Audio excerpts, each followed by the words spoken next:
I'm going to hand things over as we head into the last segment of the evening. I'm going to hand it over to Regender's board to take us home, and I would like to welcome Ina Coleman to the stage. She's the Regender board member to introduce the Male Allies section of the program.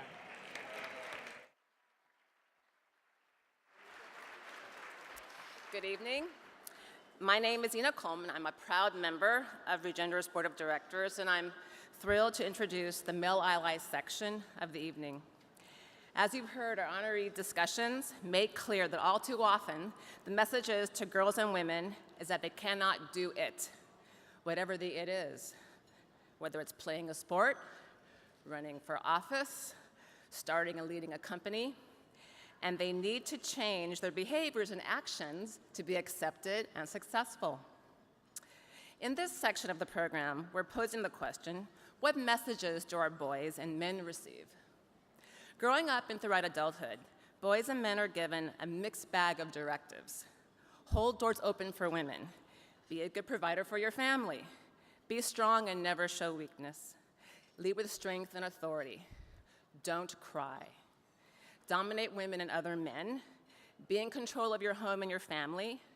Most of all, man up or be a man. Some of these messages encourage boys and men to act in opposition of how they truly feel, leading them to ignore what their heart and their soul are telling them. The film clip you're about to see and the presentation that follows go to the core of how many of masculinity's definitions limit our boys and men from developing into the human beings they innately are and want to be.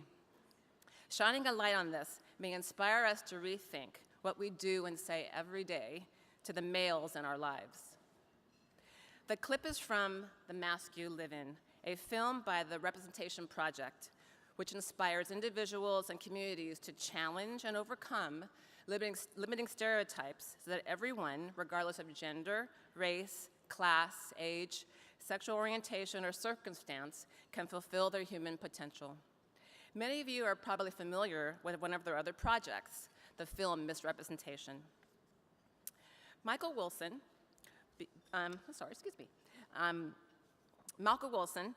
who will be coming up here and speaking, he began working on gender in 2008 when he ran a dialogue for middle schoolers called The Man Box. He has since spoken and written extensively about gender, as well as created a solo retrospective performance on gender in Breakfast at Timpani's, conducted a dialogue on sex and medicine for medical students at SUNY Downstate, and co-founded the organization Man Question. He also is assistant director of the SUNY School of Professional Studies, MA, and Applied Theater. Following Michael's remarks, Lawrence Ash, my fellow board member, will present our Male Allies in 2015 Trailblazers.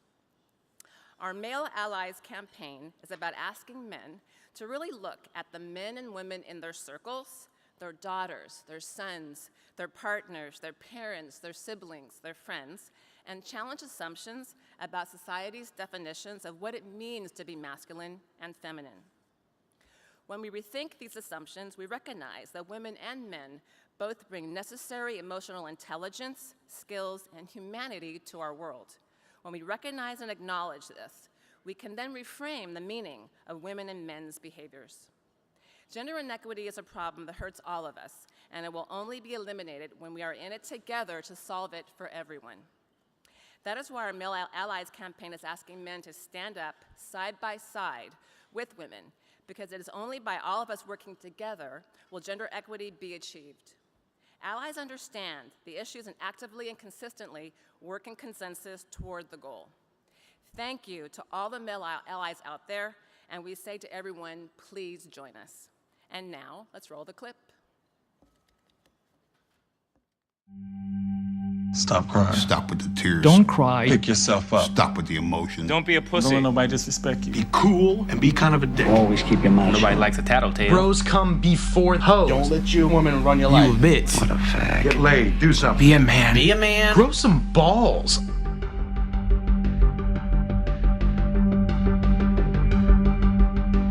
The three most destructive words that every man receives when he's a boy is when he's told to be a man. We've constructed an idea of masculinity in the United States that doesn't give young boys a way to feel secure in their masculinity, so we make them go prove it all the time. Within their peer group culture, each of them is posturing based on how the other boys are posturing, and what they end up missing is what they each really want, which is just that closeness. In good times, guys are like really close to each other, but when things get a little bit worse, you're on your own. From middle school, I had 4 really close friends. But once I kind of went into high school, I struggle finding people I can talk to because I feel like I'm not supposed to get help. Our kids get up every morning. They have to prepare their mask for how they're gonna walk to school. A lot of our students don't know how to take the mask off. What is it you don't let people see? Almost 90% of you have pain and anger on the back of that paper. If you never cry, then you have all these feelings stuffed up inside of you, and then you can't get them out. They really buy into a culture that doesn't value what we've feminized. If we're in a culture that doesn't value caring, doesn't value relationships, doesn't value empathy, you are going to have boys and girls, men and women go crazy. I had anger issues in high school. I felt like an outcast. I've been suspended at least once every year I was here. We would just look for trouble and just like try to fight. Boys are more likely to act out. They're more likely to become aggressive. Most people miss that as depression, or see it as a conduct disorder, or just a bad kid. I felt like just giving up on life. You know, I actually had suicide thoughts in my head at 6th grade. I felt alone for a long time, and I actually thought about killing myself. Whether it's homicidal violence or suicidal violence, people resort to such desperate behavior only when they are feeling shamed and humiliated, or feel they would be if they didn't prove that they were real men. If you're told from day one, don't let nobody disrespect you, and this is the way you handle it as a man, respect is linked to violence. If I can man up, why step down from that, you feel me? It's like instinct. So man up! Man up! Man up! Man up! Pull some fucking balls! Act like a man! Be a man. Be a man! For my kids, I was gonna end this hyper-masculine narrative here.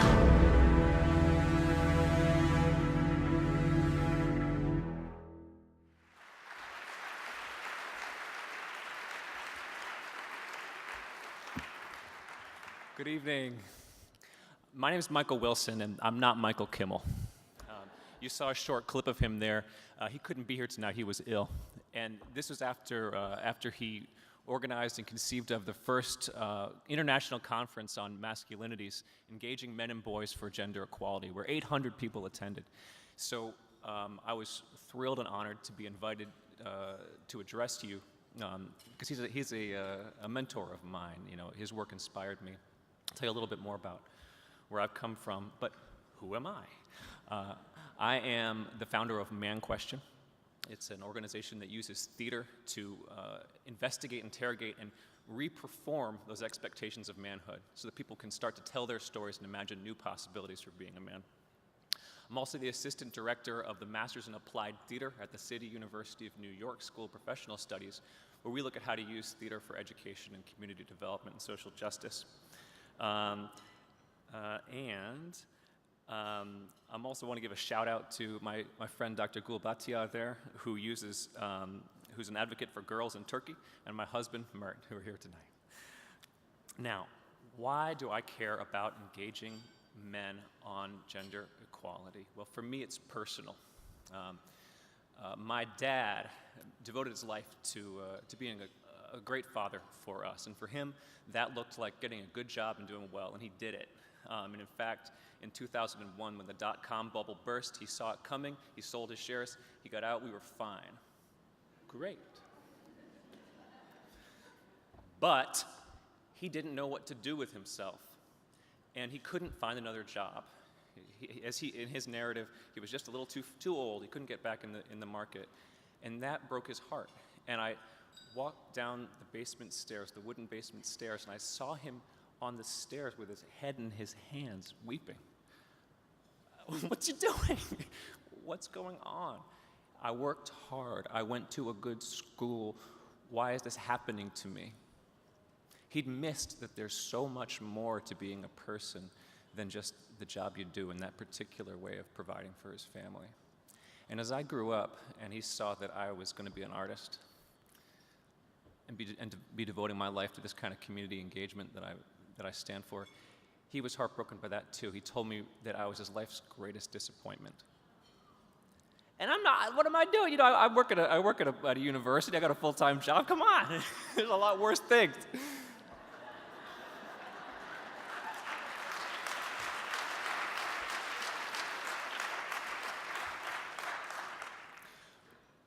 But I don't say that to demean him. I say that because he is in that mask. He's in that box that so many men are in. We don't tell those stories. And I was so moved to see how much focus there is on storytelling here this evening.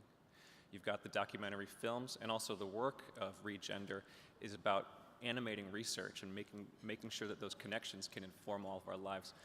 Not just telling the individual story, but the collective story that we live in.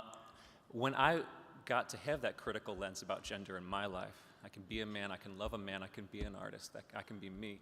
I began to get curious about how other people were impacted by those expectations. So I founded Man Question, my organization that uses theater to look at masculinity. And we have a theater-based workshop that we've taken to a lot of different places. We took it to a maximum security men's prison. And what we do in this work is we try to build an atmosphere where people can say what's really going on for them and where they can be playful. And outside of that, once you've gotten that connection, that background of relatedness, people start to say things. One man, Pat, talked about how he was in the cafeteria. He grabbed his tray. He went back to his seat. There was someone there. He'd been punked. If he didn't defend himself, he would be less than a man. But then he also remembered his wife and his little girl. And if he got in that fight, they would have been able to see him for 2 months. That would have made him less of a man. He said that to the 20 other men in the library who came to that program. Subsequently, that opened up the room for them to talk about being in there and crying, talking about what they wanted to do when they got back to their communities, really being leaders, right? Not an idea of people who are stopped, but how they can go back to their communities.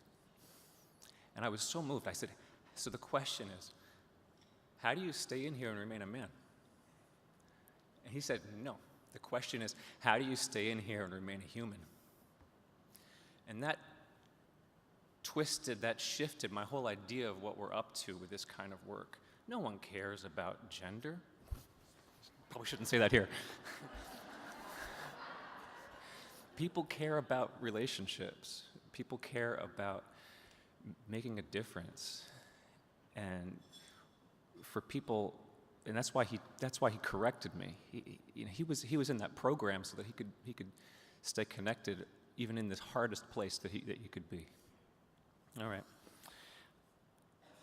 So how do we do it? This legacy of the feminist movement,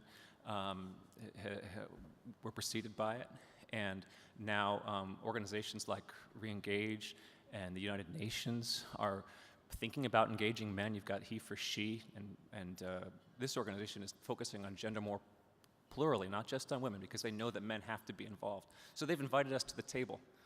How do we do it? Well, there's one model that I heard a man speaking about yesterday when he was talking about the United Nations He for She campaign that says, women are in trouble, we're going to help them out.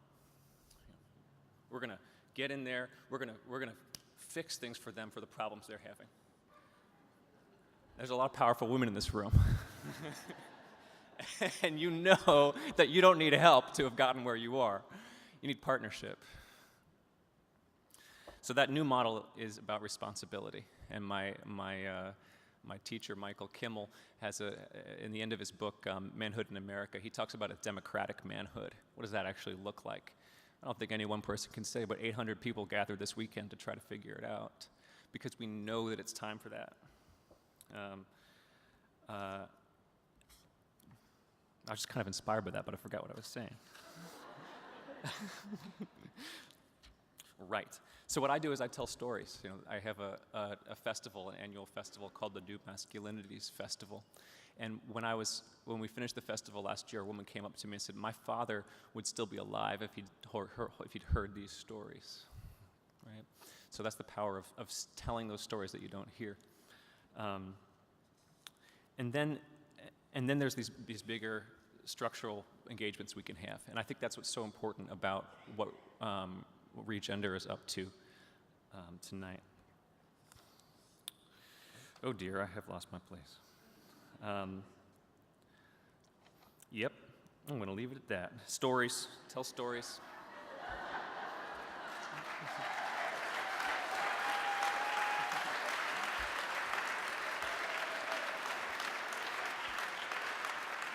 And I think that Lawrence is going to give you opportunities to give money as well.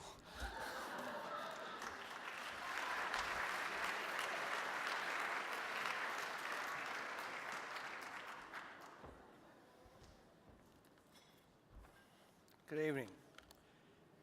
Thank you, Michael.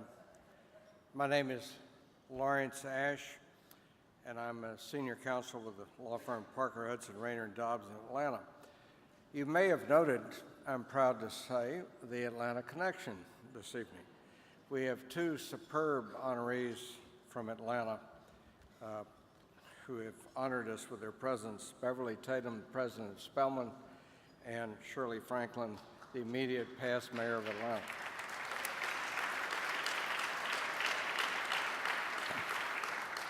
Now, I come to this not gender neutral. I had a very strong mother and a wife who served in the Georgia legislature for 21 and a half years, so I was carefully trained to master my Prince Philip position, a respectful 3 paces to the rear, early on. Beverly's done a superb job with Spelman through challenging economic times and otherwise, and we're absolutely delighted to have her as an honoree. Shirley, I know even better than Beverly. I do note that this may be one of the few times I've seen her without a flower corsage, which she referenced. She was a senior executive for the 1996 Olympics in Atlanta, distinguished herself there. So she served before that senior position, Andy Young's staff as mayor. She did such a mediocre job in her first term as mayor. She got 92+% of the vote in her re-election campaign.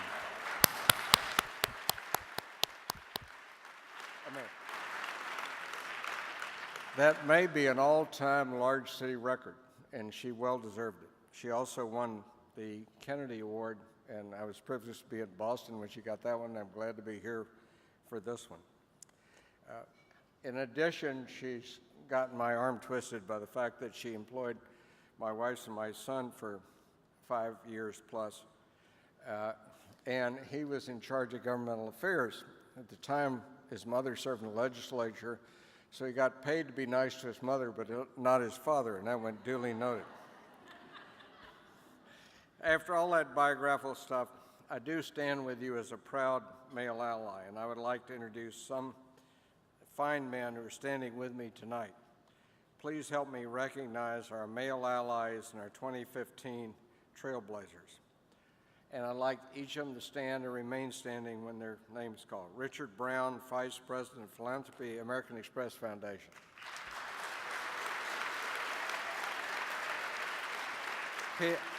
Now stay standing, thank you. Peter Burns, President, Luge Studio.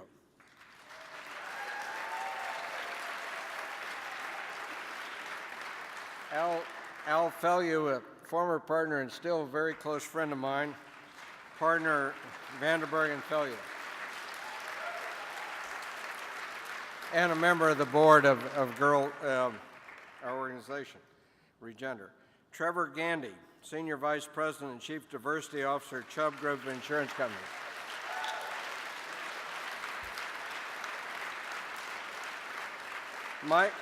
Michael Kimmel, Distinguished Professor of Sociology and Gender Studies, SUNY Stony Brook.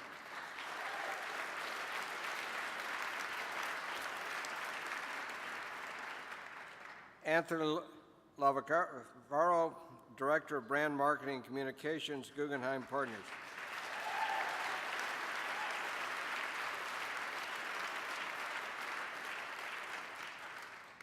Wayne Alton, founding and managing partner of Alton & Golden, LLP here in New York.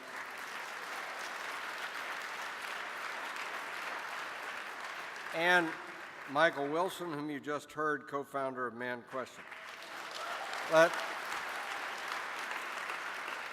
Let's give them all one more round of applause.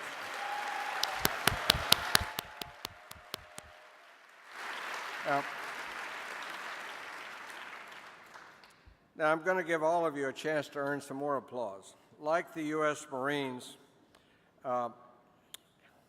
we are seeking a few good men and nowadays a few good women, too. Like the Marines, we really need more than just a few. And so we're going to give you that opportunity. I'm asking everyone in this room to join these men who are standing and fill out the cards on your table right now. Make your contribution and take a stand of your own.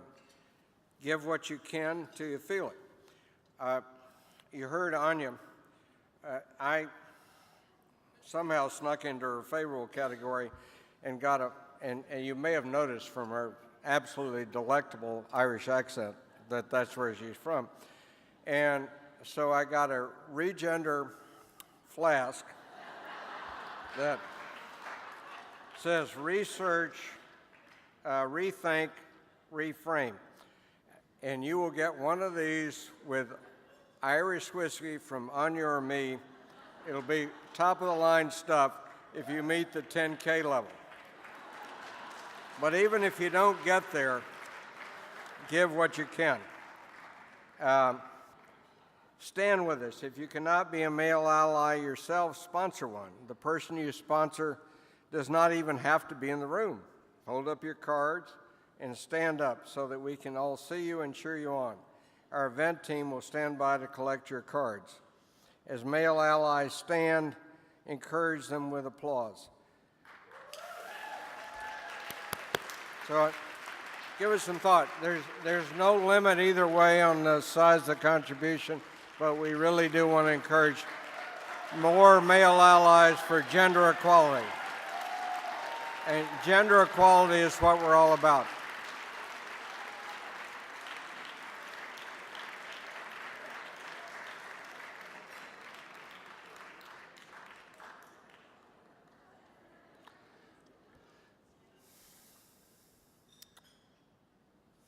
Thank you to all of our new male allies and sponsors. Thank you for standing up for Regender, for a gender equal world, which is what we're about. And to close the night, I give Lucy Lepovsky our board chair.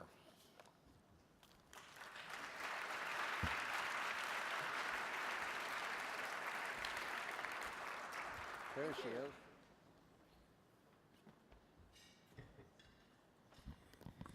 Good evening. Wow, what a wonderful night. My husband's sitting next to me, and he always asks me what Regender is about, and I think tonight he finally got it. I hope so. Lawrence, thank you. Thank all the male allies. There are more men in the room tonight than we've ever had. We're clear that we must do this together. Congratulations to all of the outstanding individuals we recognize tonight. Amy, Wendy, Beverly, Shirley, and Mary, our male allies, Al, Anthony, Lawrence, Michael, Peter, Richard, Trevor, and Wayne, and all the allies who stood with us tonight. I also want to thank Anya and the whole Regender staff and our board for everything they did for making this such a wonderful success. Please give another round of applause for our fantastic Master of Ceremonies, Adaora Udoji.